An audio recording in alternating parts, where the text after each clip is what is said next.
उनके सोचने के तरीके को बदल देगा। मैंने चित्रकूट में स्वयं इस बात को महसूस किया जब मैं वहां पर एक विद्यालय में गया, और अचानक गया था बिना किसी कार्यक्रम के। तो वहां मैंने एक स्मार्ट क्लास देखा। एक तीसरी क्लास की बच्ची से मैंने पूछा, मैंने कभी इसको जानते हो कैसे चलता है? वो गई, उसने प्लग ऑन किया और स्मार्ट क्लास की पूरी उसको संचालित करने लग गई। यानी ये दिखाता है, और याद रखना वो बच्ची कोल जनजाति से थी। ये दिखाता क्या है? प्रतिभा उसके अंदर है, लेकिन उसको प्लेटफॉर्म नहीं मिला, उसको उस प्रकार के अवसर नहीं मिले। परिणाम क्या था कि अब तक हम उसको ये मानते थे कि ये तो पिछड़ी है, ये बनवासी है, जनजाति है, ये नहीं सीख पाएगा। लेकिन तीसरी क्लास की बच्ची स्मार्ट क्लास का बेहतर तरीके से वहां पर क्रियाशील उसको करके संचालित कर रही थी। आखिर बेसिक शिक्षा परिषद के इन सभी स्कूलों में जहां पे ऑपरेशन कायाकल्प के माध्यम से हजारों करोड़ रुपए वहां लगे, और आज वे विद्यालय दर्शनीय होते हैं, दिखते हैं। 6 वर्ष पहले जिनकी स्थिति अत्यंत जर्जर थी, उजाड़ जैसी थी, आज वे विद्यालय दिखते हैं कि हां बेसिक शिक्षा परिषद की स्कूल है। जो बाकी बचे हुए विद्यालय हैं, मैं वहां के प्रधानाचार्यों से, वहां के शिक्षकों से और उन ग्राम पंचायतों के ग्राम प्रधानों से भी कहूंगा कि प्राथमिकता के आधार पर उन विद्यालयों को ऑपरेशन कायाकल्प के साथ जोड़ करके इस वर्ष इस पूरे कार्यक्रम को हम संपन्न करें। दूसरा, हर विद्यालय में खेल का मैदान जरूर हो। इसके लिए हमें ग्राम पंचायत की बैठक के माध्यम से ग्राम पंचायत की लैंड जहां कहीं भी है उसे विद्यालय में ला करके विद्यालय के पास एक खेल का मैदान भी आप जरूर दे दें। ग्राम प्रधान निधि का उसके लिए उपयोग कर लें। आवश्यकता पड़ती है हम पुरातन छात्रों को इसके साथ भी जोड़ें, और भी कुछ नया कर सकते हैं। पहल की आवश्यकता है। ऐसे ही माध्यमिक शिक्षा परिषद से जुड़े हुए विद्यालयों को भी हमें इसके साथ जोड़ने की आवश्यकता है। प्रोजेक्ट अलंकार, जितने भी गवर्नमेंट इंटर कॉलेजेज हैं, कोई 100 साल पुराना है, कोई 150 साल पुराना है, कोई 125 साल पुराना है, कोई 90 साल, कोई 75 साल, कोई 50 साल। आप याद करिए, पीढ़ियां निकल गई। पीढ़ियों को बनाने में इन विद्यालयों ने योगदान दिया। इन विद्यालयों की तो सबसे पहले जाकर के वर्तमान पीढ़ी को और जो शिक्षक हैं इन सबको सबसे पहले इस विद्यालय में जब जाते हैं तो पहले उसकी पूजा करनी चाहिए। सही मायने में आरती उन विद्यालयों को उतारनी चाहिए, क्योंकि मौन खड़े रह करके अपने संसाधनों से उन्होंने भारत की पूर्व पीढ़ी को बनाने में, वर्तमान पीढ़ी को बनाने में अपना योगदान किया। अगर ये संसाधन नहीं होते, कैसे ये देश आजादी की लड़ाई लड़ता? कैसे ये देश उस पीढ़ी को पढ़ा पाता जब संसाधन नहीं थे? लेकिन उन संसाधनों से जो पीढ़ी बनी वो भी भूल गई, और जो बचा कुचा था और ट्रेड यूनियन की प्रवृत्ति ने उसको नष्ट कर दिया। या लखनऊ में ही मैं एक दिन एक विद्यालय में गया था। विद्यालय का भवन जितना बड़ा नहीं था, उतने बड़े बड़े उसमें पेड़ उगे हुए थे। मैंने मुख्य सचिव महोदय को भी दिखाया था, और फिर उन्होंने फिर उस पर पहल की। तब यहाँ के जिला विद्यालय निरीक्षक को थोड़ा चेतना आई, तब वह जाके गए, फिर प्रधानाचार्य से कहे, भाई ये पेड़ फोड़ उखाड़ो। ये बोलना पड़ेगा, ये बड़ी विचित्र सी स्थिति है। यानी हम कपड़ा पहने, हम बाल बना करके विद्यालय जाएं, दांतून करके विद्यालय जाएं, अभी बताना पड़ेगा। पान, गुटखा, तंबाकू इसका सेवन न करें, इसके लिए भी अब एक शिक्षक को बताना पड़ेगा। विद्यालय में जाले न दिखाई दें, कहीं धूल न हो, प्लास्टिक का उपयोग न हो,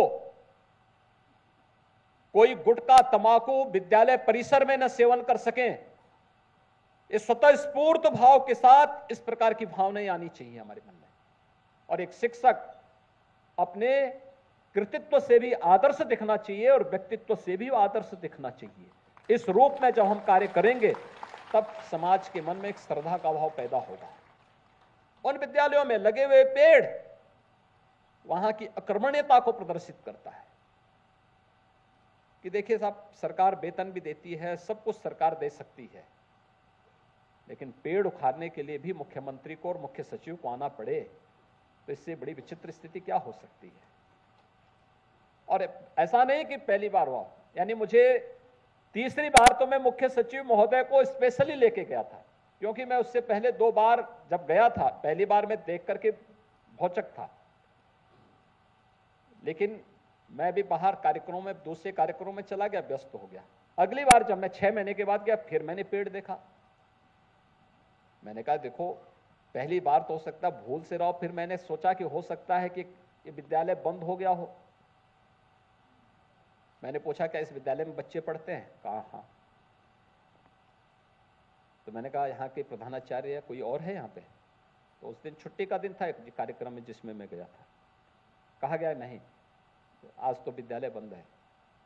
मैंने कहा ठीक। तीसरी बार मुझे फिर 6 महीने के बाद जाने का अवसर मिला, तो इस बार मैंने उन मुख्य सचिव महोदय को कहा, मैंने कहा आप मेरे साथ चलिए थोड़ा।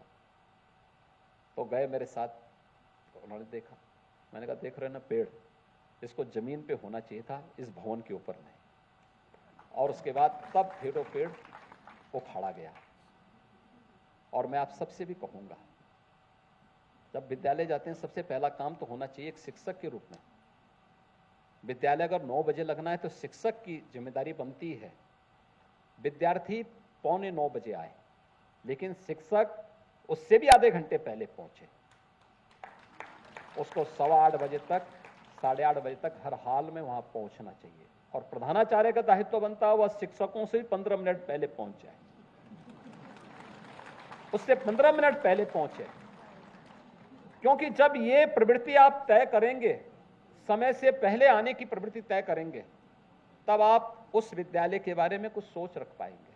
हर दिन बैठना, प्रतिदिन के कार्यक्रम को तय करना, विद्यालय बंद होने के पहले वहां के कार्यक्रमों को अगले दिन के कार्यक्रम के साथ जोड़ करके फिर इस व्यवस्था को आगे बढ़ाना। ये चीजें जब होंगी तब जाके आप देख सकते हैं। अलग अलग शिक्षक को अलग अलग जिम्मेदारी दो, अलग अलग व्यक्ति अलग अलग जिम्मेदारी का निर्वहन कर सकता है। और राष्ट्रीय शिक्षा नीति ने तो आपके सामने इतने अच्छे अवसर दिए हैं कि आपके पास,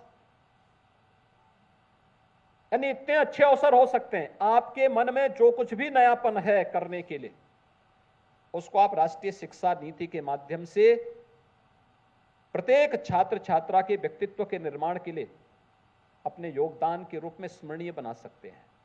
और उस दिशा में नए प्रयास की आवश्यकता है। बहुत कुछ हो सकता है। आखिर बेसिक शिक्षा परिषद हो या माध्यमिक शिक्षा परिषद, माध्यमिक शिक्षा में, माध्यमिक शिक्षा का तो ये शताब्दी वर्ष है। और मैं धन्यवाद दूंगा, शताब्दी वर्ष में मात्र 15 दिन में परीक्षा और 14 दिन में परिणाम 56 लाख बच्चों का नकल विहीन परीक्षा के माध्यम से माध्यमिक शिक्षा परिषद ने दिया।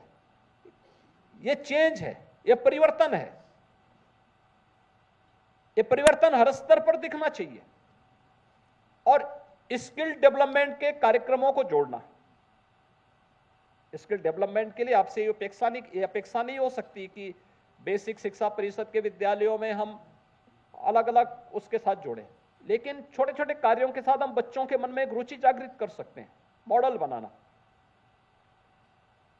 मिट्टी के ही मॉडल बनते हैं, वह नए बच्चों के लिए या उन मॉडल्स को जो आप तीसरी चौथी पांचवी क्लास के बच्चों को पढ़ाएंगे, बताएंगे आम कैसे बनता है, आम में कैसा कलर होना चाहिए। अगर मिट्टी के ही अगर आप बना करके और आंगनबाड़ी में उपलब्ध करवा देंगे तो उस नए बच्चे के लिए भी, प्री प्राइमरी में जो बच्चा आएगा उसको सीखने के लिए होगा आम का ये मॉडल है, वो देख लेगा हाँ ये आम है। आपने सेब का मॉडल उसको बनवाने में योगदान करा है कि भाई ऐसे सेब बनता है, ये सेब की आकृति होती है। और जब मिड डे मील आपका वितरित होता है, किसी दिन सेब खिलाया उसको भी, तो सेब का स्वाद कैसा होता है, सेब का कलर कैसे होता है, सेब